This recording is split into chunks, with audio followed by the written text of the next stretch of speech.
Rekaman pelatihan tempur kelompok Rusia ramai beredar di media sosial Telegram pada Selasa 1 November 2022.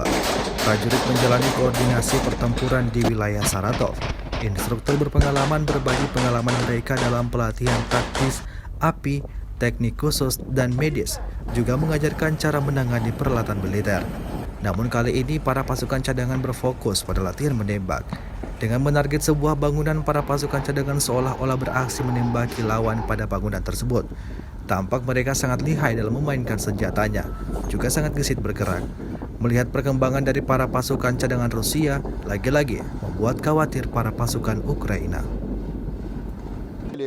Поражен узел связи вооруженных сил Украины в районе населенного пункта Беляевка Херсонской области. Склад боеприпасов в районе города Купянск Харьковской области, а также 68 артиллерийских подразделений на огневых позициях, живая сила и военная техника 189 районов. От населенных пунктов Никольская, Комсомольский, Вольная, Донецкая народная республика, Коломейчика, Каменка, Рубовка, Сосновый, Луганский народный республика, Мечникова, Харьковская. Кроме того, сбиты в воздухе 32 снаряда американской реактивной системы залпового огня «Хаймер».